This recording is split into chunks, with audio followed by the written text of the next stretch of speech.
it's a real delight to be here today because when Selma gives you an invitation, we're all here. And at our very first concert at Walt Disney Concert Hall, we performed selections from the piece you're about to hear us play this afternoon. Composed by Selma, the piece is called Espressivo, and it consists of 4 dance movements. The first being a waltz, the second a tango, a beguine, and closing with a tango. So enjoy, and if you're inclined to dance, you may as well. But I was told to remind everybody of one thing. Kindly turn off your cell phones at this time and enjoy a beautiful selection of music composed by our honoree today.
And now it gives me the greatest pleasure to introduce a really Renaissance woman. She is a lawyer and a musician, a composer, and somebody that is so dear and sweet to all of us. Ladies and gentlemen, Selma Smith.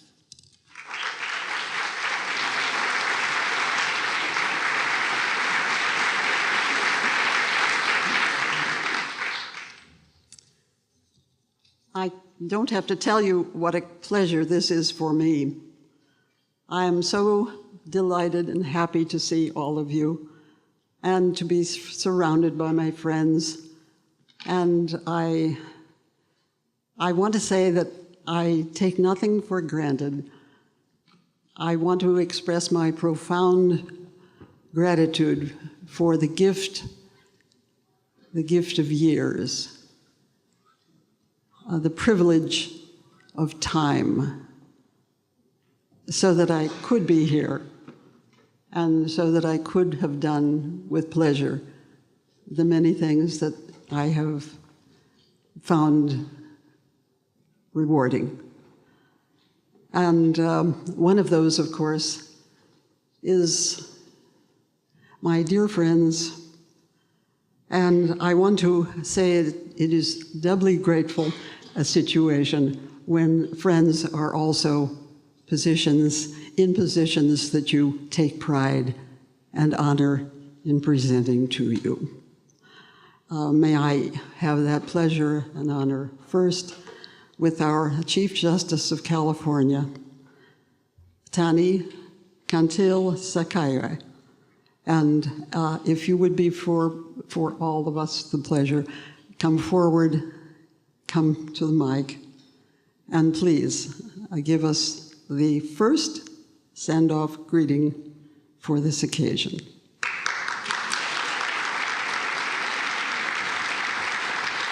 Well, good afternoon.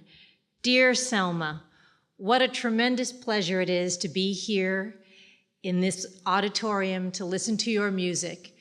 I speak from a place of extraordinary respect and admiration for you, for your leadership all these years, and for adding to the pleasure of all of our lives with the music you've composed and played. It's an honor to be here.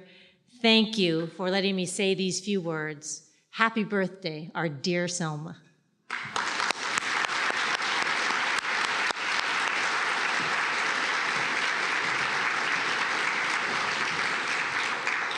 Thank you so very much.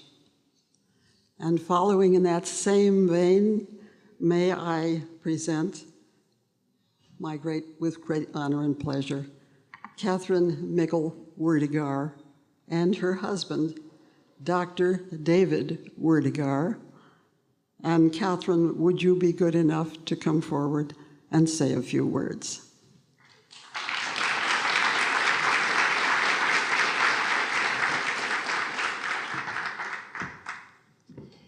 Oh, thank you, Selma. When I was standing, waiting to join the group that's coming here today, I heard someone say, "This is the hottest ticket in town." And today represents the coming together of two aspects of Selma's life. Her talent and success as an attorney, a practicing attorney, and a leader of women attorneys, and her gift and passion for music. I think this program cover, which you all have, represents that. In the middle, we have a beautiful portrait of Selma. On one side, we have the scales of justice. On the other, the musical notes. And for those of us who only know one aspect of Selma, today is the opportunity to come together and honor and celebrate the whole of Selma. I first met Selma when I joined the board of the California Supreme Court Historical Society. At that time, she was clearly a highly valued member of the board. But in short order, it became more clear that she was its backbone, its soul, and its heart. And she continues to be so today. We are most fortunate to have her wanting to participate in our organization. A little later, I became aware of the other aspect of Selma, her gift for music in every way: the violin, the guitar, the piano, voice, dance, and prolific composition, which we are enjoying today. Over the years, one could see Selma on television on behalf of the women lawyers announcing and promoting Law Day. On another day on educational television, you could see Selma instructing students in Spanish about the joys of classical music. That's our Selma. In the words of the National Association of Women Lawyers, they recently wrote about Selma, our indomitable, ever radiant Selma. In her, we have a truly Renaissance woman, outstanding in the law and leadership of women, and renowned for her musical gifts and compositions. Selma, happy birthday. We all are thrilled and honored to be here for this wonderful celebration.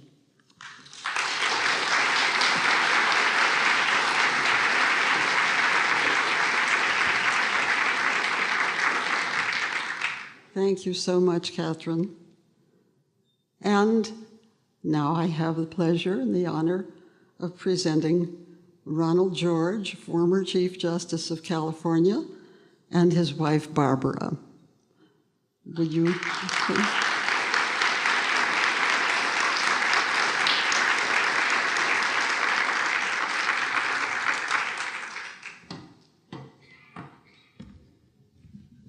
Well, Selma, what a joy it is to be here among your colleagues in so many different venues and to stand in awe of your numerous talents here that we're being exposed to here, but in so many other different venues. And like the preceding speakers, I've been so pleased to work with you in the Supreme Court Historical Society efforts to preserve and disseminate the work of our courts.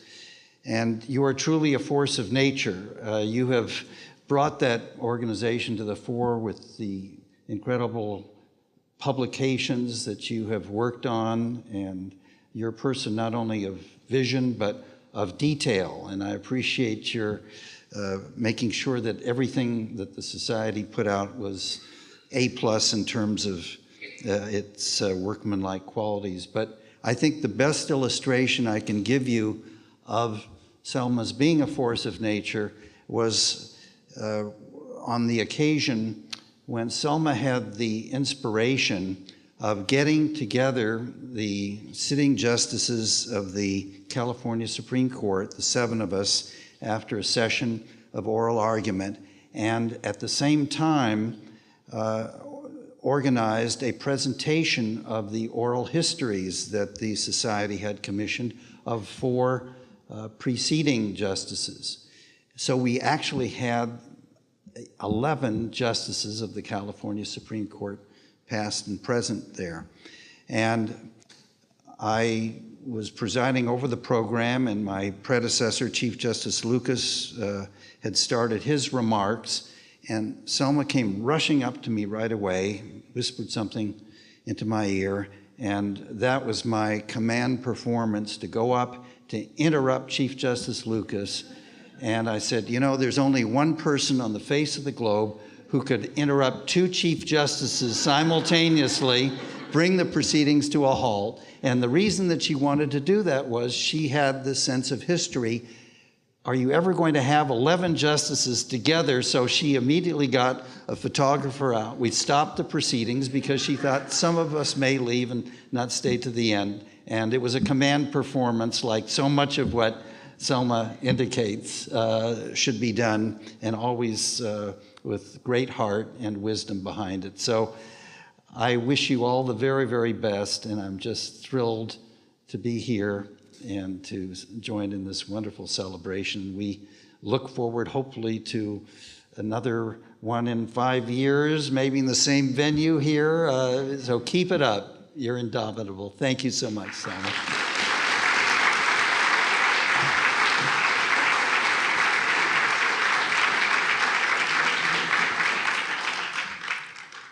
That is the risk you take, you know, when you offer someone a microphone. I didn't know that some of our secret doings were going to be brought to light today. And now I would like the honor and pleasure of presenting Joseph Groden, former Associate Justice of the California Supreme Court, and now a professor of law at UC Hastings College of the Law, and with his wife, Janet. Would you please come forward?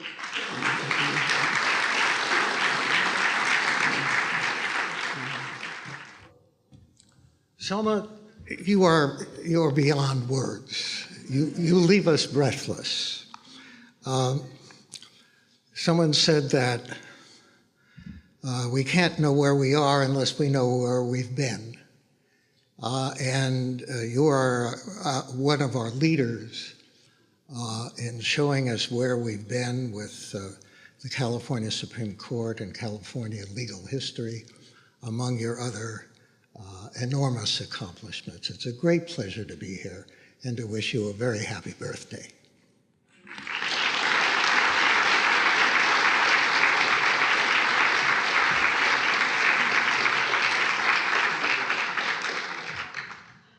Now, bringing things close to home, I want to introduce two members of my family in equal parity. I wanted to present the first one, the senior of my father's family, my cousins, and I would like to introduce them at this time.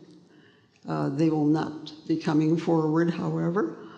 They will just be standing in their places, and I hope there will be some light so that you will be able to see them. This is Attorney Bruce Moidel from, of all places, Montreal, with his wife, Attorney Rivka Moidel, and they have come that distance just to be here today with us for this occasion. And I would like them to stand. They're in the front row. And if you can see them, if we could have a light.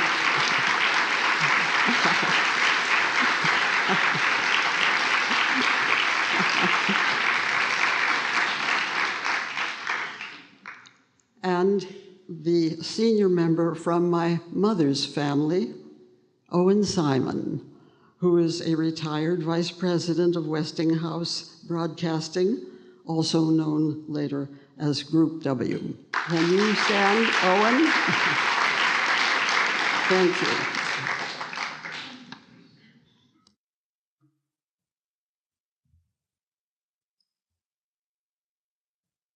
It gives me great pleasure at this time to introduce the president of the California Supreme Court Historical Society.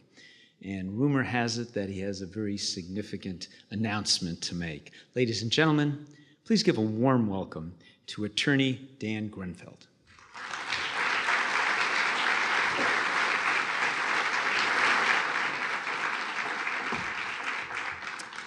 Hi, everybody. Selma, you spoke a couple of minutes ago about the gift of many years, and you certainly have had that. But there's another gift that I think we're all here to honor, which is your gift to us. You have touched all of us with your wisdom, with your patience, with your vision, with your work ethic, with your open heart. So while we're celebrating your 95th birthday, we also collectively, whether we are from your music side, or from your legal side, or from your family side, or in some cases, for many of those, we're celebrating the gift that is you, Selma. Thank you.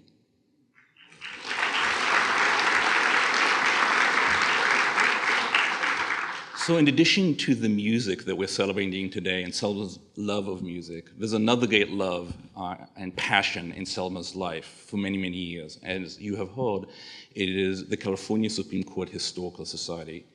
It is a nonprofit dedicated to enhancing the knowledge of lawyers, but the public as large, about our judicial history, with special emphasis on the Supreme Court.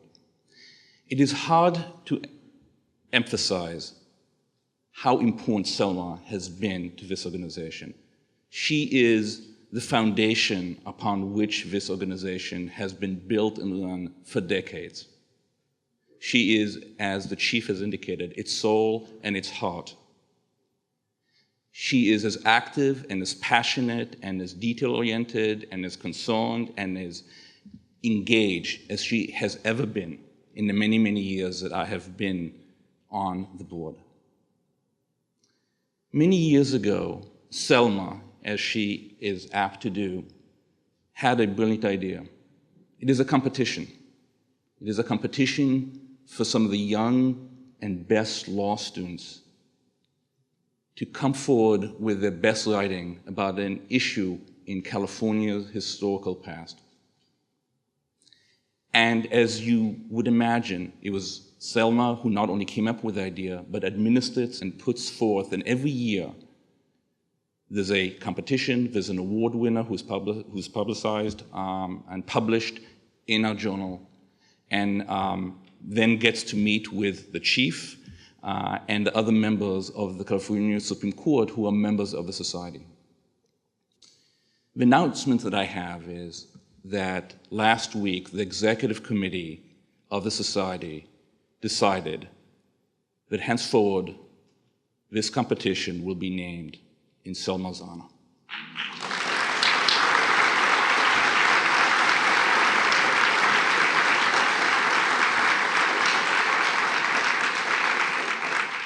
In addition, some modest prize money will be added to the second and third place contestant or finishers.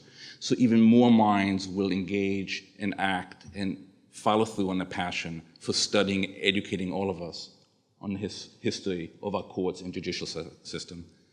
Selma, this is a mere small token for what you have meant to us, both in terms of the society, but more importantly for all of us as your friends and colleagues. Happy birthday.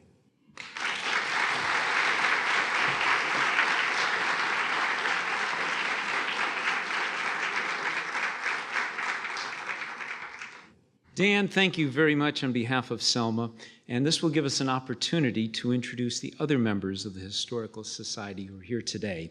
And when I read your names, please stand. We'll put a spotlight on you, and we'd like to have you all recognized. We have with us the past president, Ray McDevitt, from San Francisco, and his wife, Mary.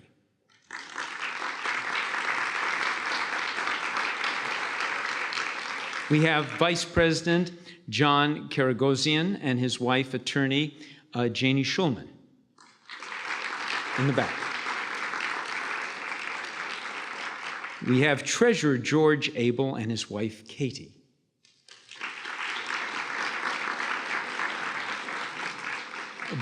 Board Member Joyce Cook.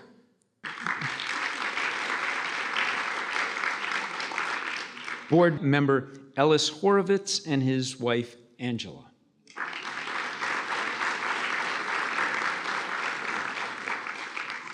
Board Member Mitchell Keeter, has he arrived yet? Yes, he has. And from Fresno, Chris Stockton, the Society's Director of Administration.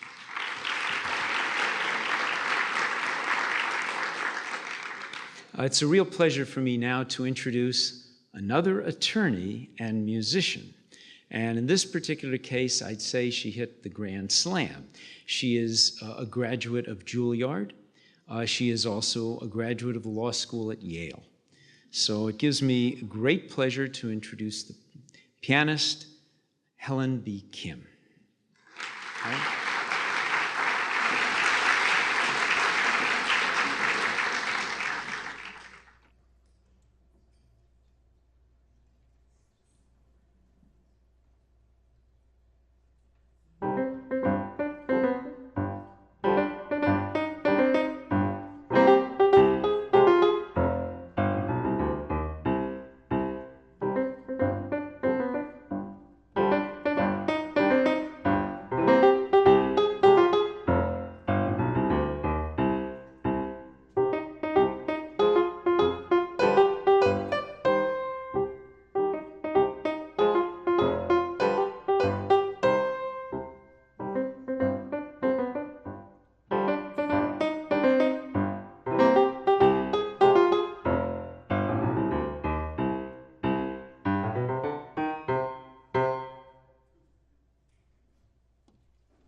Absolutely beautiful home, just absolutely magnificent.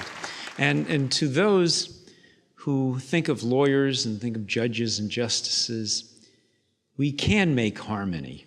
And it gives me great pleasure at this time to introduce from the Board of Governors of the American Bar Association and former chair of the Senior Lawyers Division of the American Bar Association, Charles Collier.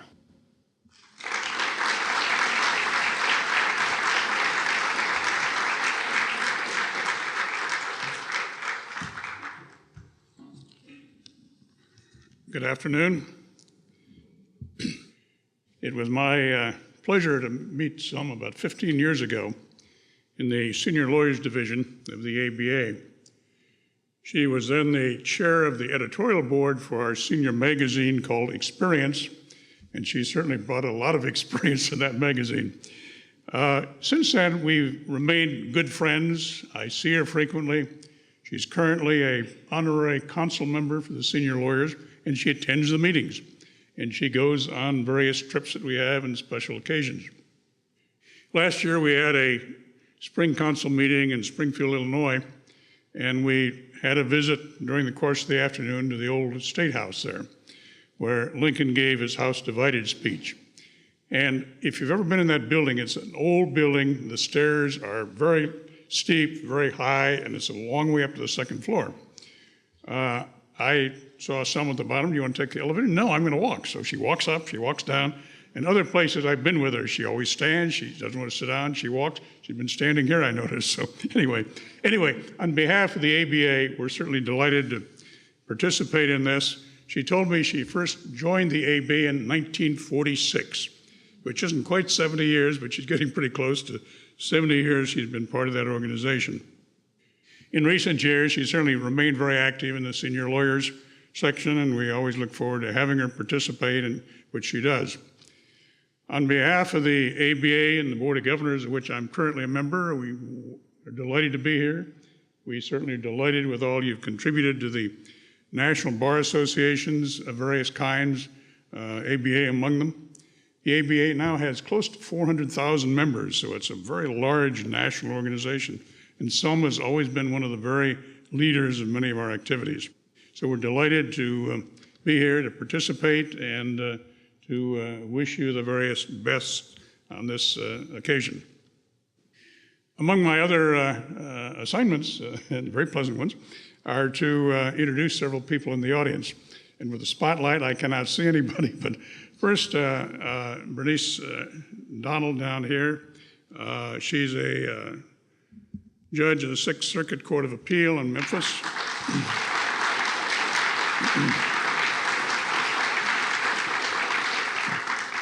She was appointed to that position in 2011. Prior to that, had served in the district court, federal district court, for a number of years. She's very active in the ABA. I've worked with her on various things. She's currently the president of the American Bar Foundation and was on the Senior Lawyers Division board for a while. And we are delighted to always have her very active in her participation. From the Ninth Circuit, Judge Arthur Alicon was appointed by President Carter in 1979, and his wife Sandy.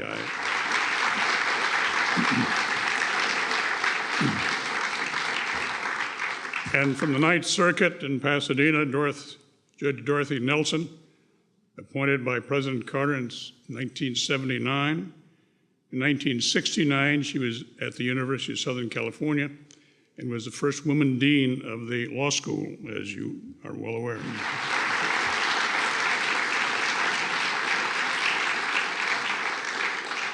And Judge Kim Wardlaw, appointed by President Clinton in 1998 with her husband, Bill Wardlaw.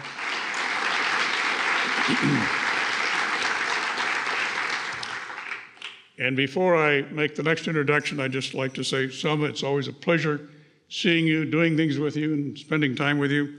And I want to wish you a very happy birthday, and I hope many of us can gather again for the 100th. Anyway, it's now I would like to introduce Lisa Gifford, who is the past president of the National Association of Women Lawyers, who will give a few remarks at this time. Lisa?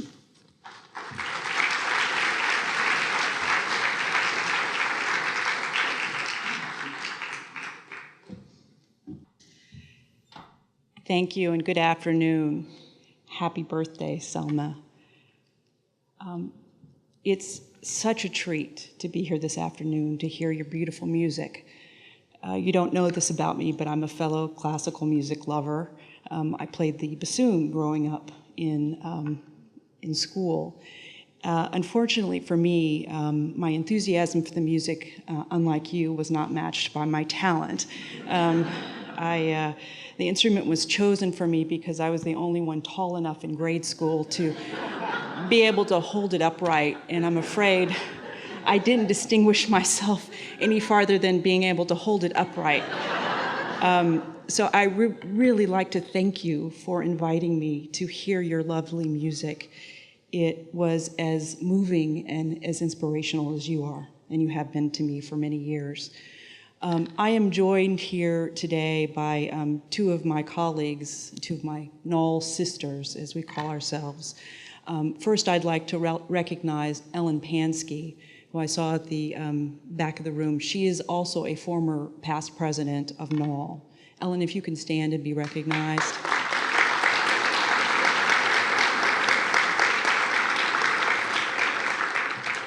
We also have a part of the younger generation of Knoll leadership. Soretta McDonough is also here.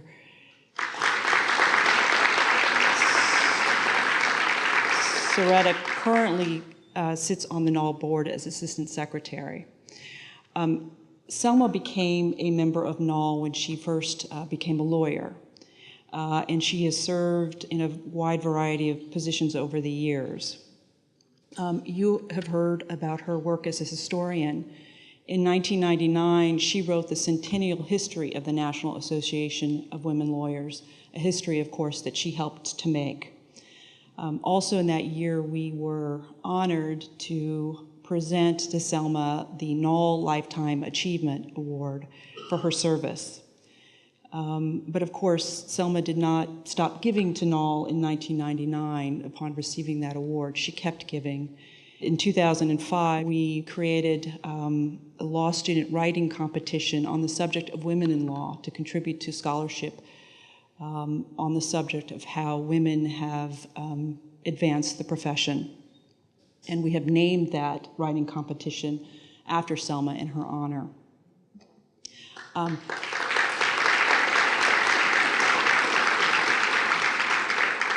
Every year, the membership of Knoll gathers in the Gold Ballroom of the Waldorf Astoria to hold its annual convention. And for myself and many others, it's really not an annual meeting until we see Selma standing there, welcoming everyone year after year into the Gold Ballroom. An annual meeting is not an annual meeting until we see Selma smile, her words of encouragement, and her gift of light that she gives.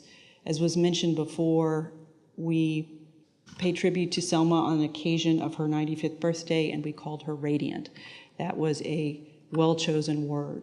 So I'd like to thank you, Selma, for being a guiding light to the National Association of Women Lawyers and women lawyers everywhere for so many years. Happy birthday.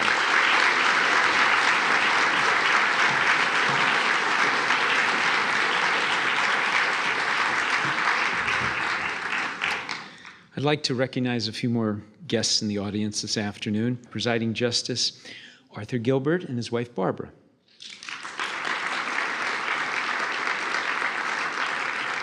And he plays a mean piano in our big band of barristers. We have with us Associate Justice of the California Court of Appeal, Richard Mosk.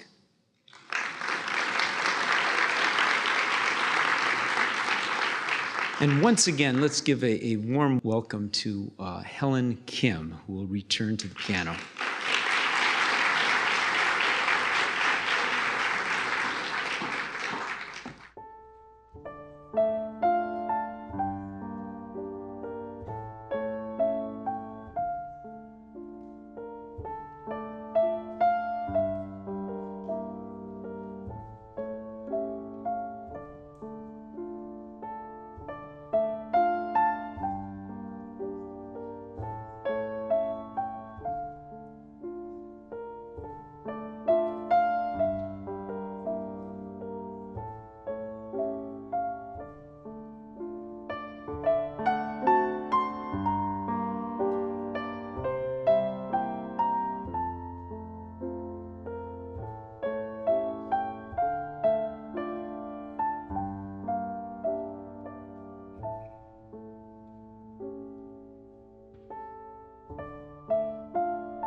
Just congratulated Helen. That was absolutely beautiful. Worth another round of applause. Like, absolutely magnificent.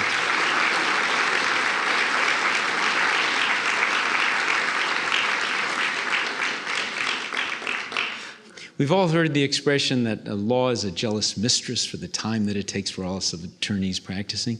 Music, to lawyers who are musicians, is also a jealous mistress. We've lost many members of the legal profession, some very talented, potential legal people, to music.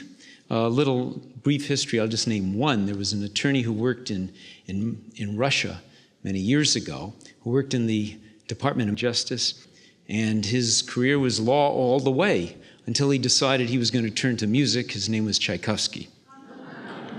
We have in our audience some composers. I don't know if they were going to law, but certainly the music brought their attention. I'd like to take a moment to introduce them to you. We have a composer and professor of music emeritus from Occidental College. Richard Grayson and his wife Susan is here today.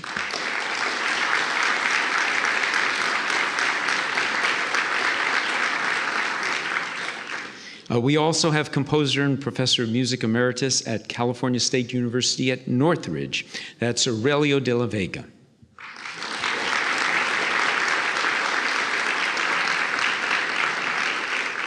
It gives me pleasure at this time to introduce the president of the Women Lawyers Association of Los Angeles, Anne Tremblay. Anne?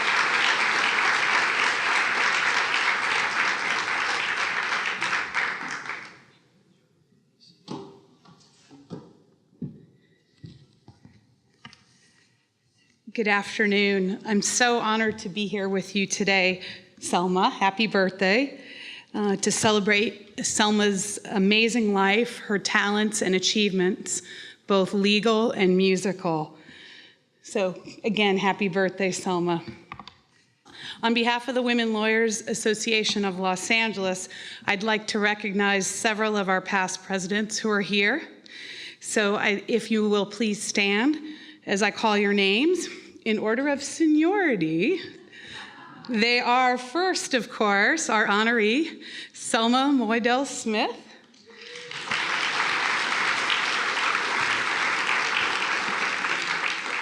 Rosalind Zakheim.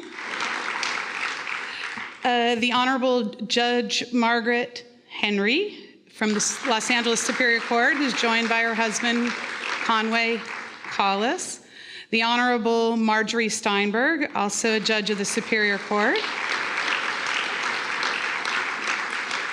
I think you've already met the Honorable Judge Kim Wardlaw from the Ninth Circuit. Elaine Berg-William. Greer Bosworth. The Honorable Carla Curlin, also a judge of the Superior Court. You've definitely already met one of our recent past presidents, Helen Kim. And also with us this afternoon is Angela Haskins. Finally, I would like to introduce my immediate predecessor, Ruth Kahn, who will come forward and say a few words. She's here today with her husband, Gerald Wells, as well as her son, Jeremy. So Ruth, why don't you come up and join us?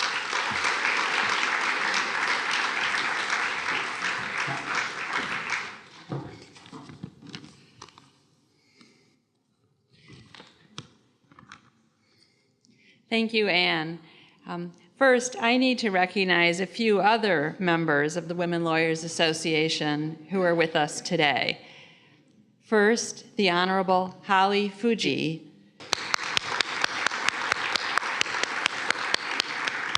Holly was president of the State Bar of California in 2008 and now is a judge on the Los Angeles Superior Court.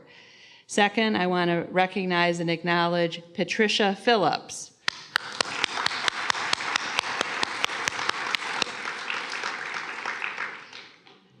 Patricia was the first woman president of the Los Angeles County Bar Association. Last, I'd like to recognize and acknowledge Susan Steinhauser.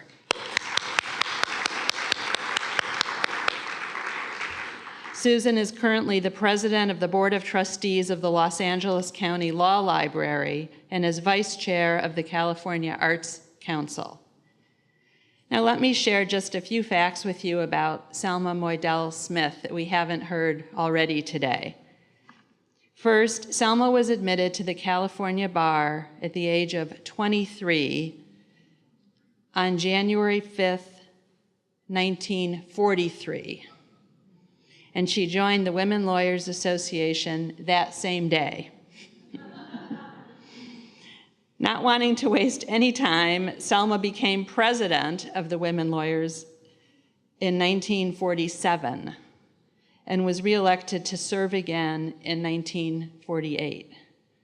And she's remained active with our organization for more than 71 years.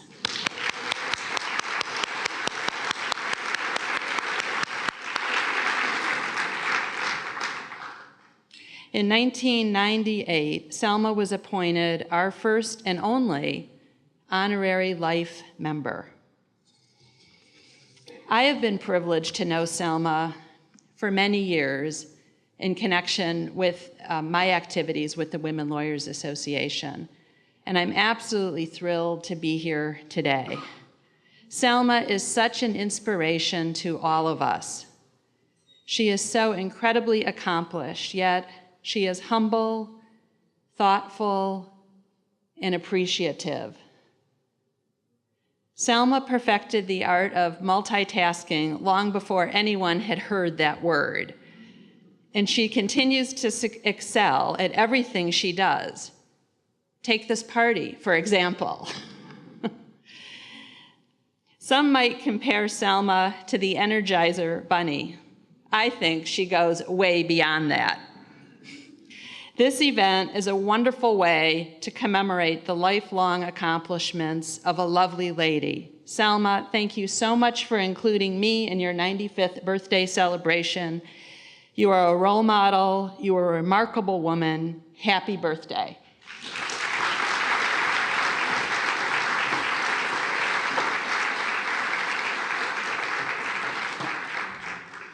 We're now about to hear more of Selma's music. And this will be by special arrangements made by Chris Hardin, who will perform it with his trio. Ladies and gentlemen, please welcome jazz pianist and music director, Chris Hardin.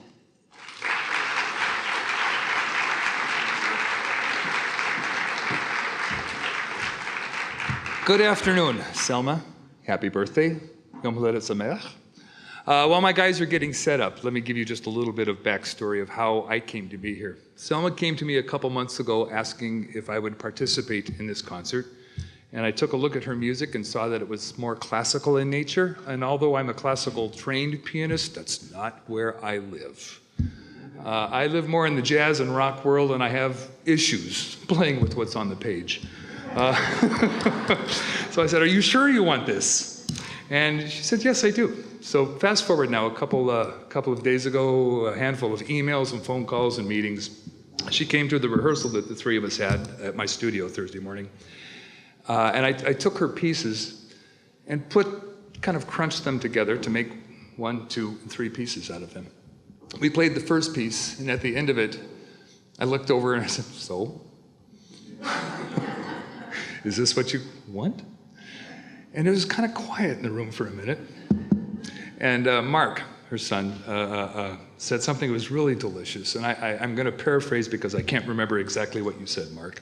But he said, there's a Talmudic saying that if Moses were to come back today and hear the words that he taught being taught now, he wouldn't recognize one of them.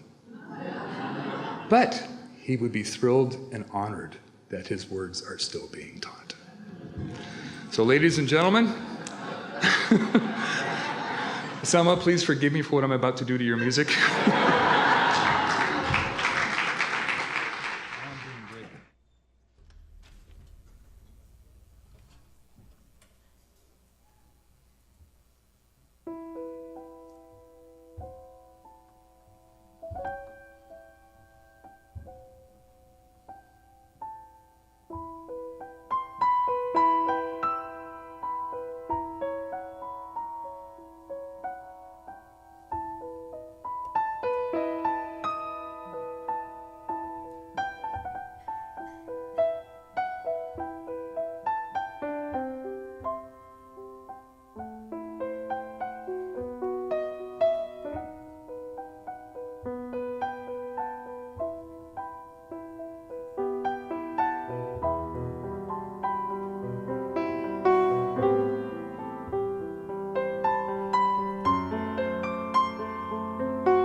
my favorite, Latin music.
I think we'll all agree, especially with Selma dancing up here, that Chris Harden and his trio truly did justice to Selma's music.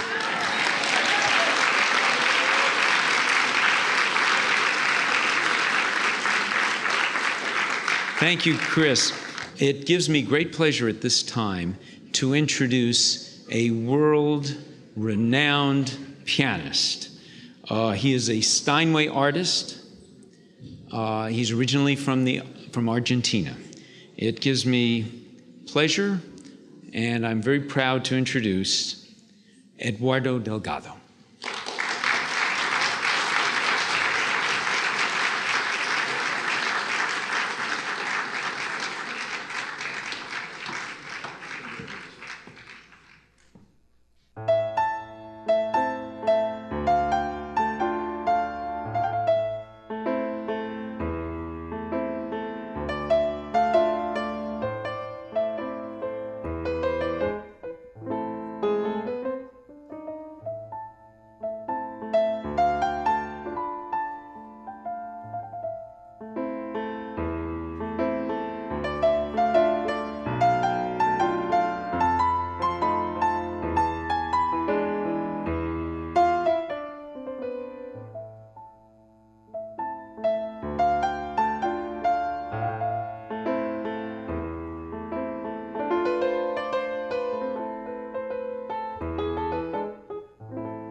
Congratulations.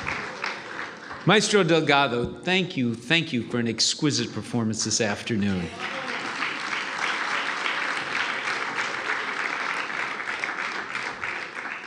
Those of us in law strive to take the word into an art form. Those of us in music strive to take the notes to communicate. And Selma Smith has done both. And let me take this moment to wish you, Selma, and all of us to join together to wish you a happy birthday. And I think it's appropriate for us to sing the happy birthday to you with all the, it'll be that piece of music which was not composed by Selma tonight. Ladies and gentlemen, happy birthday to you. Happy birthday to you. Happy birthday, dear Selma. Happy birthday to you. And many more.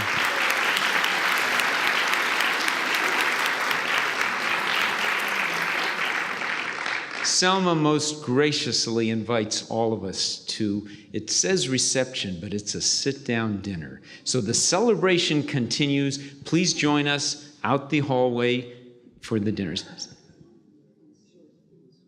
And one short announcement coming right up.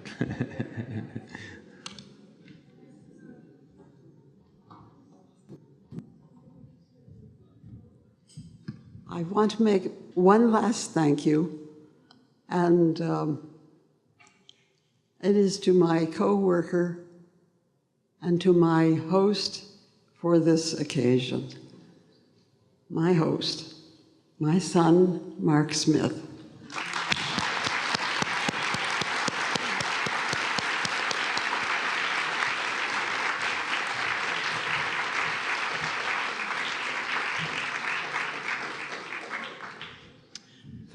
Thank you all for joining us, but please join us as we continue the celebration in the, just out the foyer, this direction.